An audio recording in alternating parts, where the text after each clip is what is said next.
Shiv classes में आपका स्वागत है। हम लोग आधुनिक भारत का इतिहास पढ़ रहे हैं।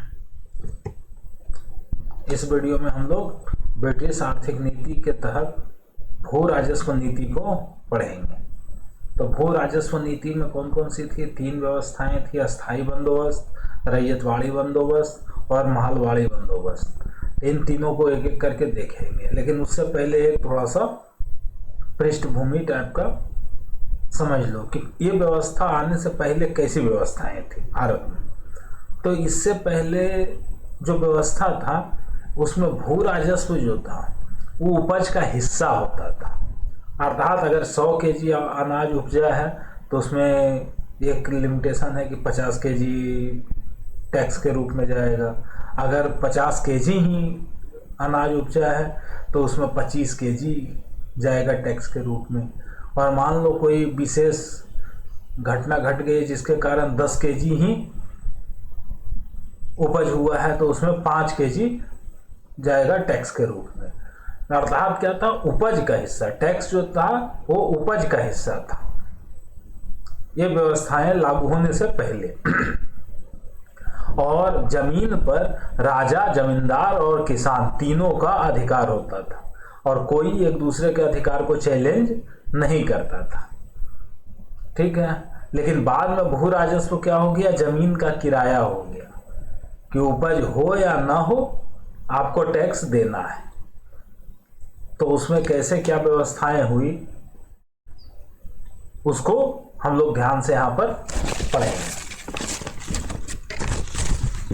तो भारत में ब्रिटिश साम्राज्यवाद के विस्तार के लिए धन की आवश्यकता थी और इस धन के लिए भारत में आय का प्रमुख स्रोत भू राजस्व था। अतः ब्रिटिश ने भू राजस्व से संबंधित भिन्न प्रणालियां अपनाई। इन प्रणालियों पद्धतियों में ऊपरी स्तर पर चाहे जो अंतर दिखता हो, किंतु सबका एक ही लक्ष्य था: अधिकतम भू राजस्व की प्राप्ति। वस्तुतः विभिन्न नीतियां अपनाए जाने का कारण ब्रिटिश आवश्यकताएं, यूरोप में प्रचलित विचारधारा और स्थानीय आवश्यकताएं थी। अर्थात जो भी हो, मुख्य लक्ष्य क्या था? लाभ। किस तरीके से अत्यधिक लाभ अर्जित की जा सके। तो इसी व्यवस्था में सबसे पहला व्यवस्था क्या है? अस्थाई बंदोबस्त का।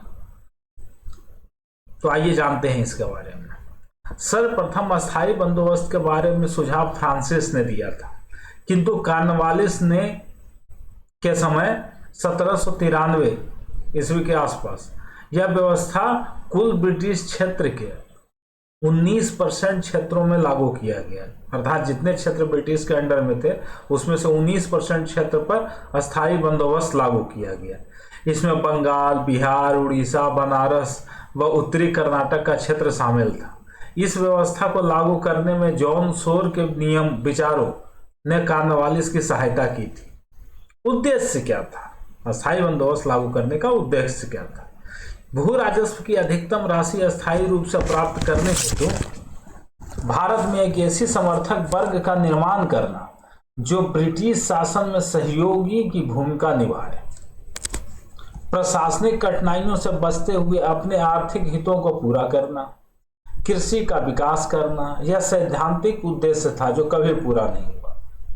एक सैद्धांतिक उद्देश्य यह भी था कि कृषि का विकास करना है, लेकिन वो सिर्फ सिद्धांत के स्तर पर ही रहा। वास्तविकता में तो सब कुछ बर्बाद ही हुआ।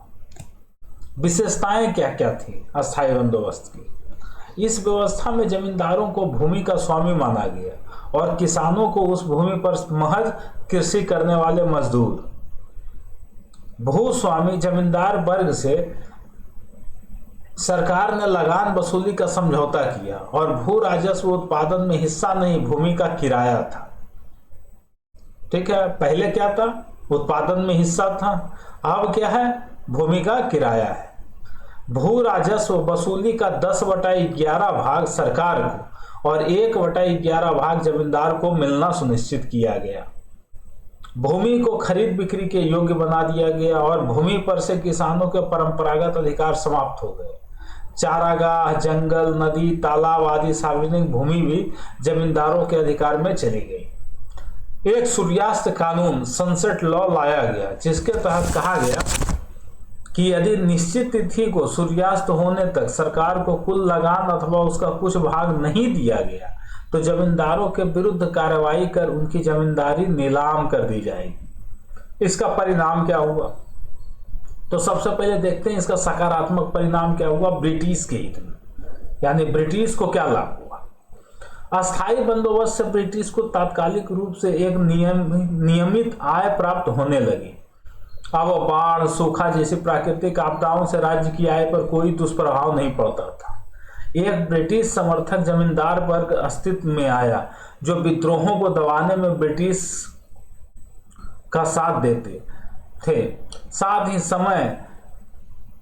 ही बार बार लगान निर्धारण से होने वाली प्रशासनिक कठिनाइयों से ब्रिटिश बच सके। ये तो था ब्रिटिश के हित में सकारात्मक। भारतीयों के हित में सकारात्मक क्या हुआ? जमींदारों के संपत्ति पर पैतृक अधिकार होने से उनकी सामाजिक आर्थिक स्थिति मजबूत हुई और कालांतर में एक नया शिक्षित वर्ग सामने आया जिसने राष्ट्रीय आंदोलन में मुख्य भूमिका निभाई। तो ये तो था सकारात्मक, पहले ब्रिटिश के हित में फिर भारतीयों के हित में।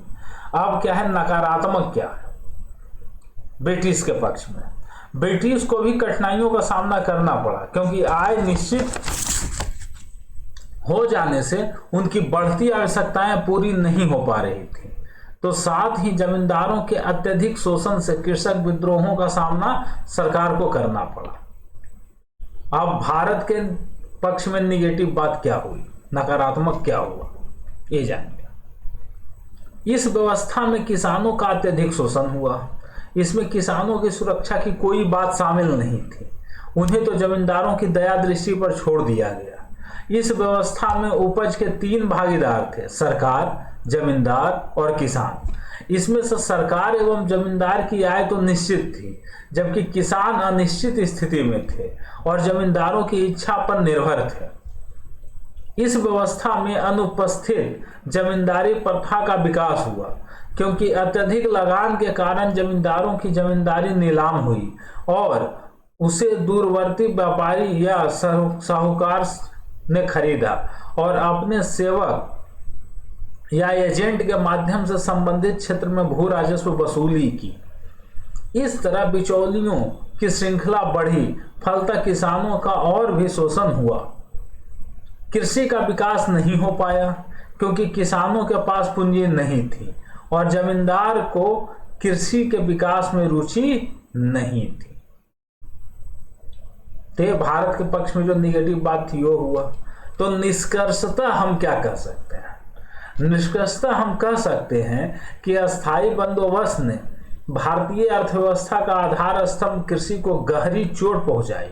किसानों का निर्धनीकरण बढ़ा, किसानों की क्रय शक्ति घटी, अकालों की बारंबारता बढ़ी, अर्थात गांव बर्बाद हुए और भारत गांवों में बसता था, अतः भारत गरीब हुआ।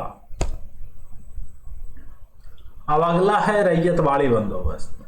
ये क्या है? इसको एक लाइन में कहा जाए तो ये है कि मालिक से मजदूर होने की दास्तां ही रैयतवाड़ी बंदोबस्त है। अब इसका पृष्ठभूमि क्या है इसको जानते हैं। इंग्लैंड में रिकॉर्डों का लगान संबंधित सिद्धांत लोकप्रिय हो रहा था जिसके तहत यह कहा गया कि किसानों के द्वारा जो उत्पादन होता है उसमें से श्रम मूल्य निकाल लिया जाए तो जो अधिशेष बचता है वह सरकार के पास जाना चाहिए, किंतु इस अधिशेष का बड़ा अंश बिचौलिए हड़प लेते हैं, अतः बिचौलियों की समाप्ति होनी चाहिए। अर्थात सरकार एवं किसान के बीच प्रत्यक्ष संबंध बनने चाहिए। इसी से प्रेरित होकर भारत में भी भू राजस्व प्रणाली में बिचौलियों को समाप्त कर प्रत्यक्ष संबंध बनाने की बात की गई। भारत के दक्षिणी एवं पश्चिमी क्षेत्र में ब्रिटिश विस्तार के साथ ही भू राजस्व की पद्धति लागू करनी थी और वहां बंगाल के समान कोई स्पष्ट जमींदार वर्ग नहीं था, अतः किसानों के साथ समझौता करना पड़ा। अस्थायी बंदोबस्त में भू राजस्व की राशि निश्चित हो जाने के कारण ब्रिटिश की बढ़ती आवश्यकताओं को पूरा नहीं किया जा सकता था, अतः समय समय पर भू राजस्व की राशि में वृद्धि करने वाली पद्धति को लाया गया।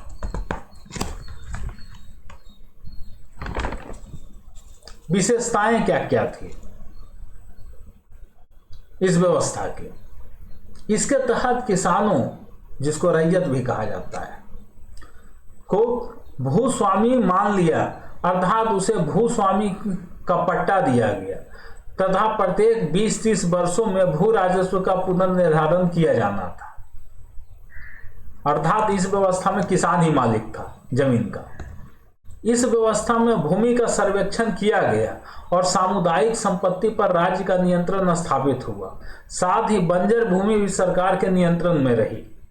यह व्यवस्था संपूर्ण ब्रिटिश भारत के सर्वाधिक 51% क्षेत्रों पर लागू की गई, जिसके तहत बॉम्बे, मद्रास, असम, कुर्ग तथा पूर्वी बंगाल आते थे। कर्नल रीड ने इसे सर्वप्रथम बारामहल जिले में लागू किया और आगे मुनरो ने मद्रास प्रांत के और एलिफेस्टन ने बॉम्बे प्रांत में इस व्यवस्था को लागू किया। परिणाम क्या हुआ इसका?